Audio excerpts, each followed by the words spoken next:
தெரியாத பழனிசாமி நன்றி மறவ மாட்டோம். அதனாலதான் பாஜக கூட நாங்க கூட்டிட்டு, ஏன்னா அதிமுகவே காப்பாற்றிட்டு அவர் தான் இருக்காரு. ஆனா அதே அவர் தான் முன்னால பாஜக கூட இனிமேல் எந்த கூட்டணியும் இல்லைங்க. இப்ப அவருடைய மாறுபட்ட கருத்து எப்படி பாக்குறீங்க? அந்த டோரை சாத்திருக்கிறாயா, திறந்து வச்சுட்டு தவறுக்காக. ஓகே, அதாவது நன்றி மறப்பது நன்றன்று, நன்றல்லது அன்றே மறப்பது நன்றுன்னு சொல்ற யார் பேசுறா? சாத்தான் வேதம் ஓதுகிற மாதிரி இருக்கு. சொல்லுவாங்கல்ல நம்ம ஊர்ல எல்லாம் சாத்தான் வேதம் ஓதுகிறதுன்னு. அது மாதிரி ஐயன் திருவள்ளுவர் எல்லாம் எடுத்து பேசுறாரு. அதாவது மற்ற கட்சியை சேர்ந்தவர்களோ தமிழ்நாட்டு மக்களும் முட்டாள்கள் நினைக்கிறாங்க. அவங்களுக்கு எல்லாம் எதையும் மறந்துடுவாங்கன்னு நினைக்கிறாங்க. நன்றியை பத்தி யார் பேசுறது? துரோகத்தை தவிர வேற எதையுமே தெரியாத பழனிசாமி பேசுகிறார். அவர் பேசுறதுல முதல்ல அவர் என்ன பேசுறாரு? அம்மாவுடைய ஆட்சியை கலைக்க முற்பட்ட போது பாஜக காப்பாத்துச்சு சொல்றாரு. அதே தவறு. உங்க எல்லாருக்கும் தெரியும், அம்மா அவர்கள் மறைவுக்கு பிறகு சின்னம்மா பன்னீர்செல்வம் முதலமைச்சராக இருந்தார். அவரை மாற்றிவிட்டு சின்னம்மா அவர்களை முதலமைச்சராக எல்லா சட்டமன்ற உறுப்பினரும் சேர்ந்து கவர்னர்கிட்ட போய் லெட்டர் கொடுத்தோம். அந்த நேரத்துலதான் உங்களுக்கு 14ஆம் தேதி தள்ளி போட்டார் சுப்ரீம் கோர்ட் தீர்ப்பு வச்சு. அதுக்கு இடையில தான் அண்ணன் பன்னீர்செல்வம் தர்ம யுத்தம் தொடங்கி போனார். அப்பொழுது திமுக கொண்டு வந்த நம்பிக்கையில்லா தீர்மானத்தை இவரை காப்பாத்தினது பாஜக இல்ல, சட்டமன்ற உறுப்பினர்கள் 122 பேர். கரெக்டா? அப்ப பன்னீர்செல்வம் அவர்களுக்கு பின்னாடி யார் இருந்தாங்கன்னா உலகத்துக்கே தெரியும். தர்ம யுத்தத்துக்கு பின்னாடி யார் இருந்தாலும் சில பேர் ஓப்பனாவே சொல்லியிருக்காங்க. நான் சொல்றது எவ்வளவு தவறா பேசுறாரு பாருங்க. அன்றைக்கு ஓட்டெடுப்புல இவரை காப்பாற்றிய 122 எம்எல்ஏக்கள், அவர்கள 18 பேர் பிற்பாடு பழனிசாமியின் செயல்பாடு சரியில்லைன்னா முதலமைச்சர் பழனிசாமியை மாத்தணும்னு தான் அவங்க கவர்னர்கிட்ட போய் மனு கொடுத்தாங்க. அவங்க ஒன்றும் கவுக்கணும்னு போல. அண்ணன் பொய்மூட்ட பழனிசாமியோடைய தவறான ஆட்சி முறைக்கு அம்மா அவர்கள் ஆட்சி முறையிலிருந்து விலகி செல்வதால் தான், அம்மா அவர்கள் பாதியிலிருந்து விலகி சென்றதால் தான் அந்த 18 சட்டமன்ற உறுப்பினர்கள் கவர்னர்கிட்ட போய் மனு கொடுத்தாங்க. அது கவிர்க்கிறதுக்கானது இல்லை. பழனிசாமி மாற்ற வேண்டும், எங்களுக்கு முதல்வர் மேல் அதிருப்தி, அதனால் மீண்டும் எங்களுக்கு வாக்கெடுப்பு நடத்துவதற்கு அனுமதிக்க வேண்டும். பிப்ரவரி 15ஆம் தேதி வாக்கெடுப்பை திமுக கொண்டு வந்த நம்பிக்கையில்லா தீர்மானம். அப்ப ஒன்றும் பாஜகவோ மத்திய அரசோ அவரை காப்பாத்தல. அன்றைக்கு பன்னீர்செல்வம் பிரச்சனைக்கு காரணம் என்ன என்பதை பழனிசாமி உட்பட தமிழ்நாட்டு மக்கள் எல்லோருக்கும் தெரியும். ஏன்னா அன்றைக்கு திரு பன்னீர்செல்வம் அவர்கள் 7ஆம் தேதி வரைக்கும் எங்களோட இருந்துட்டு போய் தர்மயுத்தம் நடத்தினதை நான் சொல்லிதான் அங்க போய் இருந்தாருன்னு ஒரு பெரியவர் சொன்னார். அவருக்கு பின்னணியில யார் இருந்தாங்கன்னு தெரியும். ஆனால் பிப்ரவரி 15ஆம் தேதி நடந்த அந்த வாக்கெடுப்பில் அவர் வெற்றி பெறுவதற்கு காரணமாக இருந்த 122 சட்டமன்ற உறுப்பினர்கள் அன்றைக்கு யார் பேச்சை கேட்டு வாக்களித்தார்கள்? அதை அவர் மறந்துடுறார். எனக்காக வாக்களிச்சிருப்பாங்க அந்த மாபெரும் தலைவனுக்காக. அதுக்கு முன்னாடியே அந்த கூவத்தூர்ல எங்க சித்தி டெல்லிக்கு போறதுக்கு முன்னாடி, பெங்களூருக்கு போறதுக்கு முன்னாடி அவரை தேர்ந்தெடுக்கணும்னு முடிவு பண்ணப்ப என்கிட்ட சொன்னார். திருப்பி சொல்றேன், முன்னாடியே நான் தான் சிஎம் கேண்டிடேட்னு சொல்லிடாதீங்க, நிறைய பேர் கையெழுத்து போட மாட்டாங்க, அதனால கையெழுத்துலாம் வாங்கிட்டே போறாருன்னு சொன்னது பழனிசாமி. இதை நான் முன்னையே சொல்லியிருக்கேன். அதுக்கு பிறகு எங்க சித்தி பெங்களூர் போனதுக்கு அப்புறம் அந்த வாக்கெடுப்பு நடந்தப்ப சட்டமன்றத்துல நம்பிக்கையில்லா தீர்மானம் வந்தப்ப 122 எம்எல்ஏக்களை எத்தனை பேர் பிச்சுக்கிட்டு போக இருந்தாங்க, அவங்களெல்லாம் யார் தடுத்து நிறுத்தியது? செம்மலையெல்லாம் தாண்டி குச்சி ஓடினார். பழனிசாமினா நாங்க இருக்க மாட்டோம் சொல்றேன். அப்ப அந்த வாக்கெடுப்பில் அவரை காப்பாற்றிய 122 சட்டமன்ற உறுப்பினர்கள் பன்னீர்செல்வமும் 11 சட்டமன்ற உறுப்பினர்களும் எதிராக திமுகவை சேர்ந்து வாக்களித்த பொழுது 122 சட்டமன்ற உறுப்பினர்கள்ல 18 பேர் தான் திருப்பி போய் மனு கொடுத்தாங்க. சோ அதுல பாஜக காப்பாத்துல. அது 2வது முறை இவர் என்ன நீக்கிறப்ப டெல்லி சொல்லிதான் அந்த அண்ணனை நீக்கிட்டோம் அப்படின்னு இவர்கிட்ட கூட சொல்லியிருக்காரு. இவர் போய் கேட்டிருக்காரு, எதற்கு நீங்க 122 எம்எல்ஏல ஒருத்தர் இவர் போய் எதுக்கு நீங்க துணை பொதுச்செயலாளர், எதுக்கு நீங்க எல்லாம் சேர்ந்து கட்சி விட்டு நீக்கிறீங்கன்னு கேட்டது. இல்ல டெல்லி ஆட்சி போயிடும் இவர்கிட்ட சொல்லியிருக்காரு. டெல்லி அவர் இருந்தாருன்னா ஆட்சியராக நிற்காதுன்னு சொல்றதுனால அவரை வேற வழி இல்லாம நிக்கிறோம் அப்படின்னு சொல்லியிருக்காரு. எப்படியெல்லாம் போய் பேசுறாரு பாருங்க பழனிசாமி. இவர் என்ன கட்சியை விட்டு நீக்கிட்டு திடீர் திப்புன்னு எல்லா அமைச்சர்கள் வந்து ஏப்ரல் 17ஆம் தேதி ஆர்கே நகர் சட்டமன்ற பொறுத்த நின்னதுக்கு அப்புறம் என்ன திடீர் திப்புன்னு வந்து கட்சியை விட்டு நீக்கிட்டு இவர் கவுக்க முற்பட்டமா. அதற்கு முன்பு கொதித்தெழுந்த இவர் போன்ற 18 சட்டமன்ற உறுப்பினர்கள் பழனிசாமியை மாற்ற வேண்டும் என்றுதான் அவர்கள் கவர்னர்கிட்ட கோரிக்கை வச்சாங்க. அந்த மனு இன்னும் இருக்கு, அது அவர்கிட்ட இருக்கும். அவர் அவசர அவசரமா சபாநாயகரை வச்சு இவங்க எல்லாம் பதவி வைக்க செஞ்சார். அதாவது ஆட்சியை காப்பாற்றிய 18 சட்டமன்ற உறுப்பினர்களை எம்எல்ஏ பதவி நீக்கியது பழனிசாமி. அதனால நன்றிக்கும் அவருக்கு சம்பந்தம் இல்லை. அது போல பிஜேபிக்கு நான் நன்றியா இருப்பேன்னு சொல்றாரு. 24 பாராளுமன்ற தேர்தலுக்கு முன்னாடி எஸ்டிபிஐ மாநாட்டில் என்ன பேசினார்? 24 தேர்தல் மாத்திரம் இல்ல, பாராளுமன்ற தேர்தல் மாத்திரம் இல்ல, 26 சட்டமன்ற பொது தேர்தலில் நான் பிஜேபிக்கு கூட்டணிக்கு செல்ல மாட்டேன். டெல்லியில போய் 24 சட்டமன்ற பாராளுமன்ற பொது தேர்தலுக்கு முன்னாடி அவங்க தேசிய ஜனநாயக கூட்டணி கூட்டத்துல மோடி அவர்களுக்கு வலதுபுறம் உட்கார்ந்துட்டு திரும்பி ஓடி வந்தவர் பழனிசாமி. இன்றைக்கு பாவலா காமிக்கிறார். அவர் இன்னைக்கு பேசுறப்பையோ பன்னீர்செல்வத்தை இவரை சேர்த்து வைத்தது யார் என்று பன்னீர்செல்வமே சொல்லியிருக்காரு. மோடி அவர்கள் சொன்னதுனாலதான் நான் மீண்டும் வந்தேன். கவர்னர் அவர்கள் இவர்களை கை போட்டு வச்சு அவர் 11 எம்எல்ஏக்கள் வந்ததுனாலதான் இவர் ஆட்சி காப்பாற்றப்பட்டது. அதை எப்படியெல்லாம் எங்களுக்கு துரோகம் செய்தவரை திருப்பி சேர்த்துக்கிட்டார் அவர் பெரிய மனசு பண்ணி. என்னமா கட்சி ஆரம்பிச்சு என்னவோ 72ல இருந்து நடத்துறவர் மாதிரி பேசுறாரு. மற்றவர்களால் அவர் வந்து தேர்தலில் இருந்து ஜெயிச்சு முதலமைச்சர் வேட்பாளர் ஜெயிச்சு வந்தாரா? எப்படி எல்லாம் புருடா விடுறாரு தீராரில் இருந்துட்டு. அடுத்தது அவர் தன்னை ஒத்த தலைமையை மாத்திக்கணும்னு நினைச்சப்ப பன்னீர்செல்வம் அதை எதிர்க்கிறாரு, அதனால வெளியேறாரு. இன்னொன்னு நேற்று பேசுறப்ப சொல்றாரு, நான் யாருக்கும் பயப்பட மாட்டேன், நான் வந்து எங்களுக்கு தன்மானம் தான் முக்கியம்னு பேசுறவரு இப்ப போய் டெல்லி போய் ஆதரவுக்கு தேட வேண்டிய அவசியம் இல்லை. அன்னைக்கு டெல்லிக்கு போனாரு மார்ச் மாசம். நான் அங்கிருந்து எங்க டெல்லியில உள்ள தலைமை கழக கட்டிடத்தை பார்க்க போறேன்னு போயிட்டு 6 கார்கள் மாறி திருட்டுத்தனமா போய் ஹோம் மினிஸ்டரை பார்த்துட்டு வந்த பழனிசாமி. சரியாதானே? அதுக்கப்புறம் இன்றைக்கு அவர் என்னென்ன புருட் அவுட்லாம் பேசிட்டு இருக்காரு.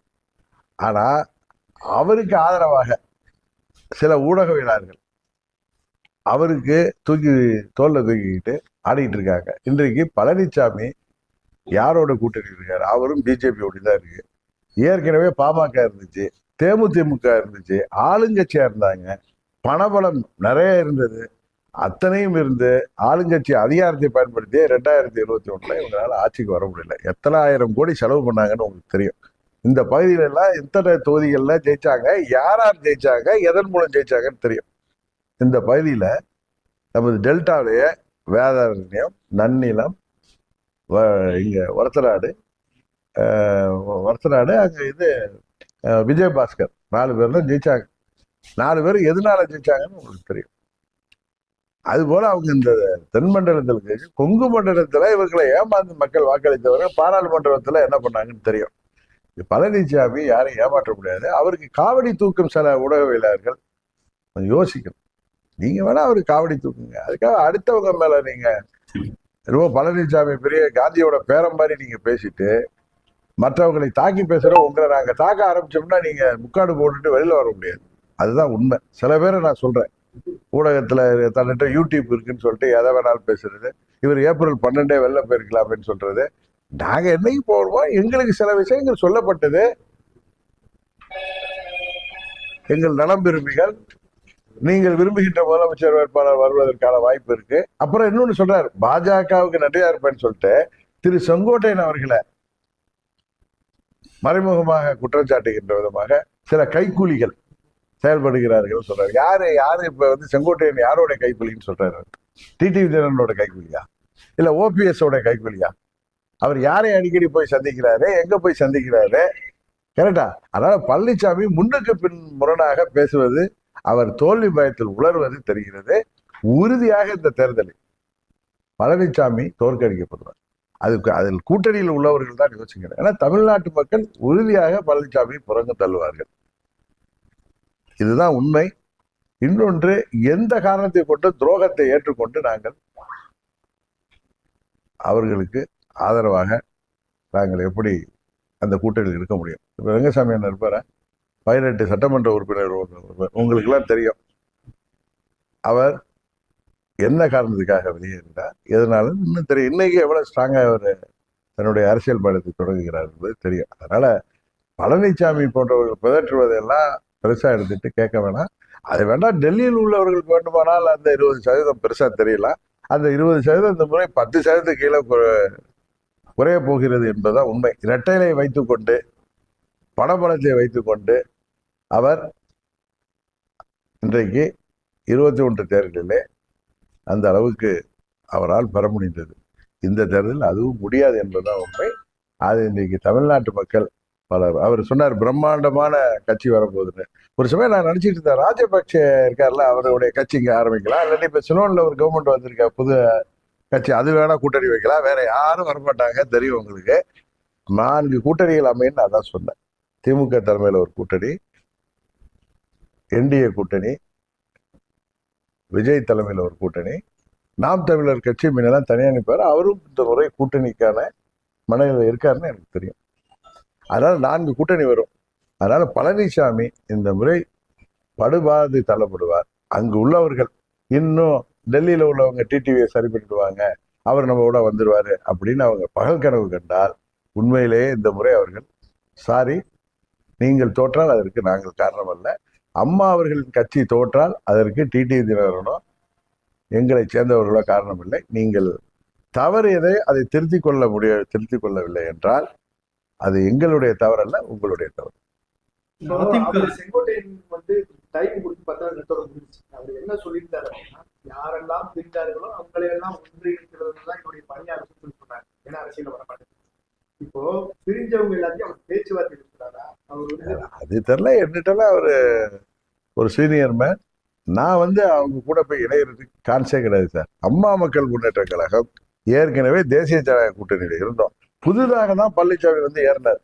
நான் 4 மாதங்கள் பொறுமையா இருந்தது. சில நல விரும்பிகள் எங்களுக்கு மகிழ்ச்சி அளிக்கின்ற சில கருத்துக்களை சொன்னார்கள், அது நடக்கும் என்று வெயிட் பண்ணோம். அதுதான் திரு பாண்டே அவர்களுக்கும் இன்னும் தாண்டி குதிக்கிறவர்களுக்கு சொல்றோம். அது டெல்லிக்கு அடிக்கடி செங்கோட்டையன் போயிட்டு வந்தது உங்களுக்கு தெரியும், யாரையெல்லாம் சந்தித்தது தெரியும். நான் டெல்லிக்கு போயிட்டு வந்து யாரையெல்லாம் சந்தித்தது, அது முக்கியமான நலம் விரும்பிகள் எங்களிடம் சொன்ன தகவலின் அடிப்படையில தான் நாங்கள் பொறுமை காத்தோமே தவிர, அது வரைக்கும் பழனிசாமியை எப்படி ஏற்றுக்கணும்? அம்மா மக்கள் முன்னேற்றம் ஏற்றுக்கொள்ள முடியுமா? அதனால அவர்கள் கொஞ்சம் புரிஞ்சுக்கணும். அன்னைக்கே சொல்லல, இன்னைக்கே இவங்க யூடியூப் சேனல் நடத்துறதுக்கு, இவங்க டைமை ஃபுல் பண்றதுக்கு எங்களை இழுத்தால் நாங்கள் இன்னும் அடுத்த கட்டம் தாண்டி நாங்கள் அவர்களை வெளிச்சத்துக்கு கொண்டு வர்ற மாதிரி இருக்குமே தவிர, இது எதற்கு சொல்கிறேன்னா, தேவையற்ற கருத்துக்களை பரப்புகிறார்கள் சில யூடியூப் சேனல்ஸ். அவர்களுக்கு சொல்லிக் கொள்வது, நாங்கள் கிளியராக இருக்கிறோம், நாங்கள் பழனிசாமி இல்லாத பொழுதுதான் தேசிய ஜனநாயக கூட்டணிக்கு சென்றோம், பழனிசாமி வந்தவுடனே ஏன் வெளியேறவில்லை என்றால், சில நலம் விரும்பிகள் எங்கள் விருப்பத்திற்கு ஏற்ப சில கருத்துக்களை சொன்னதால், அதற்காக சில நிகழ்வுகள் நடந்ததும் உங்களுக்கு தெரியும். எதற்காக செங்கோட்டையன் எங்கெல்லாம் பறந்து சென்று வந்தார் என்பதும் உங்களுக்கு தெரியும். இப்பொழுதும் எங்கெல்லாம் சென்று வருகிறார் என்பது தெரியும். அதனால் சில காலம் பொறுத்திருந்தோம். அதற்கு தள்ளி போவதற்கு கூட எங்க தொண்டர்கள் அதை விரும்பவில்லை, வெளியில வாங்கிட்டாங்க. அதிமுக ஆட்சியை கவிழ்க்க சதி செய்தாலும் மன்னிப்பு வந்து துணை முதல்வர் அதான் சொன்னேன். அதுக்குதான் நான் பதில் சொல்லிட்டேன் ஏற்கனவே. ஓபிஎஸ் அது என்னுடைய பதில நீங்க திரும்பி பாத்தீங்கன்னா தெரியாது.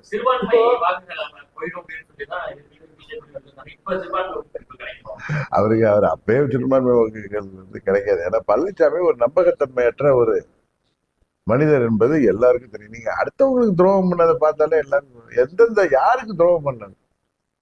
இன்றைக்கு தண்ணியிலேயும் உள்ளவர்களே என்ன ஏமாற்றினாங்க. இன்னொரு கட்சி வரப்போகுது, அவங்க 80 சீட்டு பேசிட்டோம், அவரை பத்திலாம் தப்பா பேசாதீங்க அப்படின்னு சொல்லி அந்த கட்சி தலைவர் மதுரையில போய் ஒரு வெளிச்சத்துக்கு கொண்டு வந்தாரு. இன்னும் வந்து பிரம்மாண்ட கட்சி அது சிலோன்ல இருந்து வரலாம்னு நினைக்கிறேன். இல்ல ஆந்திராவில் உள்ள ஏதாவது ஒரு கட்சி அவரோட கூட்டணிக்கு வரலாம்னு நினைக்கிறேன். அதிமுக கவிழ்க்க நினைத்த சில பேரை மன்னிச்சு அவங்க துணை முதலமைச்சர் அதான்பா. அதான் நான் முன்னாடியே என் பதில திரும்பி பாத்தீங்கன்னா, திரு பன்னீர்செல்வம் அவர்கள் எதற்காக அங்க திருப்பி சென்றாரு எல்லாத்தையும் பதில் சொல்லிட்டேன். கரெக்டா? அது ஆட்சியை அவர் 11 எம்எல்ஏக்களோட எங்க 18 எம்எல்ஏக்கள் இல்லாத சமயத்துல ஆட்சியை காப்பாற்றுவதற்கு பிரதமர் சொல்லிதான் போனேன்னு சொன்னாரு. அது திரும்ப திரும்ப கேக்குறீங்க. நான் அதான் சொன்னேன். என்னுடைய முதல் பதில பாத்தீங்கன்னா உங்களுடைய அத்தனை கேள்விக்கும் பதில் இருக்கு. கரெக்டு தானே சார்? புனிதமா பார்க்கப்படும் அதிமுக தலைமை அலுவலகத்தை அடித்து நொறுக்கி அவர்கள் வந்து திரும்பி அவரை சேர்க்கணுமா? இதெல்லாம் நாங்க சப்பக்கட்டு கட்டுறது சார். வந்து முதல்ல நீ முதல்ல நன்றியை பத்தி பேசுறது தகுதியற்ற மனிதர். சாத்தான் வேதம் வந்துன்னு சொல்லுவாங்களா நம்ம கிராமங்கள்ல, அதான் இவர் நன்றியை பத்தி பேசுறாரு. இவரிடம் அம்மா மக்கள் முன்னேற்ற கழகம் ஏமாறாது என்னைக்கும். சில பேர் சொல்றாங்க ஒரு பெரிய டான் சசிகலாவை வீழ்த்திட்டாரு, ஜெயில இருந்தவங்களை போய் என்ன வீழ்த்தின நீ?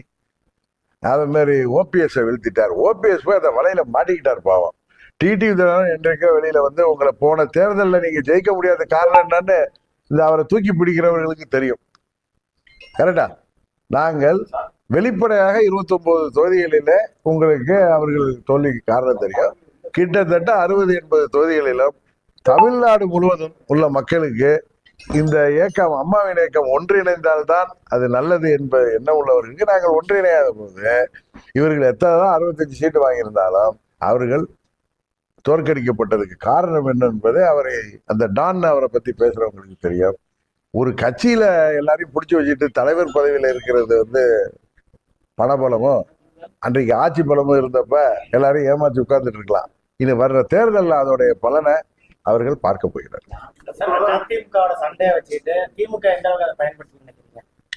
திமுக பயன்படுத்த வேணாம். பழனிசாமி செய்கிற கைங்கரியங்களே திமுகவுக்கு சாதகமா தான் இருக்க போகுது. அதனாலதான் இன்னைக்கு உதயநிதி ஸ்டாலின் சொன்னாரு, பழனிசாமி தான் எதிர்கட்சி தலைவர் அண்ணன் பழனிசாமி தான் அங்க நிரந்தர பொதுச்செயலாளர் இருக்கணும், அது எங்களுக்கு சுலபமா இருக்குன்னு சொன்னார். அழகா சொல்லிட்டார் 2 வரியில. அதான் காரணம். இன்றைக்கு எல்லா வெற்றிக்கும் எல்லா பிரச்சனைக்கும் காரணம் தெரிய வேண்டியவர்களுக்கு தெரியும், பழனிசாமி என்பதுதான் என்ன. அதனால இதுக்கு வந்து உள்ளங்கை நெல்லிக்கனி போல இருக்கு. இது யாருக்கு சாதகமாக போகின்ற அரசியல் தெரிந்த அத்தனை பேருக்கு தெரியும். இது அதுக்கு நாங்கள் பொறுப்பல்ல. தமிழக பாஜக வந்து இப்ப வந்து நயினார் நாகேந்திரன் கையில போனதுக்கு அப்புறம் ரொம்ப வீக்கா இருக்கு, அங்கேயே டெல்லி பிளேனோட சொல்லுது அப்படிங்கிற தகவல். நயினார் நாகேந்திரன் எனக்கு பழைய நண்பர். அவர் வந்து நம்ம ஒன்று சொன்னோன்னா அதுக்காக வந்து உடனே அவர் மாத்தி மாத்தி பேசுறாரு. நேற்று கூட சொல்றாரு, அமித்ஷா அவர்கள் சொல்கிற வேட்பாளரை நான் ஆதரிப்பேன் என்கிற மாதிரி டிடிவி சொன்னார். மாதிரிலாம் சொல்ல, அமித்ஷா அறிவிக்கிற வேட்பாளரை நாங்கள் ஏற்றுக்கொள்ளும் பட்சத்தில் ஆதரிப்போன்னு சொல்றேன். நீங்க என்னுடைய பேட்டிகளில் பார்க்க சொல்லுங்க அவரை திரும்ப. மாதிரிலாம் சொல்லல, நான் ஸ்ட்ரைட்டாவே சொல்லியிருக்கேன். முன்ன ஒரு ட்ரிப்பு கேட்டப்ப அவர் அமித்ஷாவை போய் கேளுங்க யார் வேட்பாளர்னு கேட்டப்ப சொல்லியிருக்கேன்.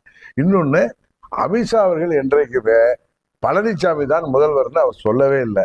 அதிமுகவை சேர்ந்த ஒருத்தர்னு எதுக்கு சொல்லணும்? அவரு முதல்ல வந்து திரும்ப நான் கிளிப்பிள்ள மாதிரி சொல்றேன். முதல்ல ஏப்ரல் 11ஆம் தேதி பேட்டியிலையும் என்டிஏவுக்கு தேசிய அளவில் மோடி அவர்கள் தலைவர், தமிழ்நாட்டுக்கு என்டிஏவுக்கு தலைவர் அண்ணன் பழனிசாமின்னு சொன்னார். அதை நீங்க முதலமைச்சர் வேட்பாளர் அவர்னு நீங்க அதை இன்டர்பிரட் பண்ணீங்கன்னா அப்புறம் எதுக்கு இந்த மற்ற பேட்டிகள்ல அதிமுகவை சேர்ந்த ஒருத்தர் தான் முதலமைச்சர் சொல்ல வேண்டிய அவசியம் என்ன? திருப்பி பழனிசாமி சொல்லியிருக்கலாம். இன்னொன்று, எங்களுக்கு சில நலம் விரும்பிகள் சொன்ன விஷயங்களுக்காகவும் நாங்கள் காத்திருந்தோம். ஒரு நாளும் நாங்கள் நல்லா பாருங்க, அமித்ஷா அவர்கள் சொல்கின்ற வேட்பாளரை நாங்கள் ஏற்றுக்கொள்ளும் பட்சத்தில் ஆதரிப்போம் தான் நான் சொல்லியிருக்கேன். அது திரு நயினார் நாகேந்திரனுக்கு மீண்டும் அதை இந்த நேரத்தில் உங்கள் மூலம் சொல்லிக்கொள்ள விரும்புகிறேன். அதுதான் பழனிசாமி 2026 தேர்தலுக்கு பிறகு நடு ரோட்டில் இருக்க போகிறேன் என்பதை மறைமுகமாக அவரை ஒத்துக்கொண்டிருக்கிறார். அதான் அங்கு உள்ள தொண்டர்களும் நிர்வாகிகளும் இப்பொழுது என்ன நடந்தாலும் சரி இழுத்து போதி படுத்திருக்கிறவங்க, நீங்கள் ஆட்சி கனவெல்லாம் ஆட்சிக்கு வர வேண்டும் அப்படின்னு நினைக்கிறதெல்லாம் நடக்கணும்னா எது சரியோ அதை செய்யுங்கள். இல்லை என்றால் 26 தேர்தலுக்கு பிறகு பழனிசாமி சொன்னது போல அவர் நடு ரோட்டில் இருக்க போவது உறுதி. அப்பொழுது இவர்களை எல்லாம் காப்பாற்ற நாங்கள் தான் வரணும். விஜயின் பிரச்சாரம், அந்த விஜயோட பிரச்சாரம் நிறைய இடங்கள்ல ஒரு நெகட்டிவ் இம்பாக்ட் இருக்குது. கூட்டத்துல அவங்க கட்சிக்காரவங்க சரியில்லை, தொண்டர்கள் வர்றவங்க இடையூறா இருக்காங்க அப்படிங்கிற மாதிரியான இருக்கு. அது எதுவும் மாற்றம் பண்ணணுமா? அவருக்கு ஏதாவது நீங்க அட்வைஸ்? இன்னொரு கட்சி தலைவருக்கு நாங்க அட்வைஸ் பண்ணேன்னா இதான் உங்க மாதிரி கன்சல்டன்சியா நடத்திட்டு இருக்காங்க. என்ன சார் நீங்க இதெல்லாம் பேசிட்டு இருக்கீங்க? அது ஒவ்வொரு கட்சியுடைய உள்ள நிர்வாகிகளும் அந்த தலைவரும் அதை பற்றி எல்லாம் அவங்க தான் அதை சரி செஞ்சுக்கணும். எங்க கட்சியில என்ன சரி பண்ணணும் நீங்க அட்வைஸ் சொல்லுங்க, நான் கேட்டுக்கிறேன். பழனிசாமியோட போகணுங்கிறீங்களா நீங்க அட்வைஸ்? அதுக்கு நாங்க தூக்குமாடி கூட தொங்கிடுவோம் நாங்கெல்லாம். நீங்க கூட்டணிக்கு இல்ல, நான் தான் கிளியரா சொல்லிட்டேன்.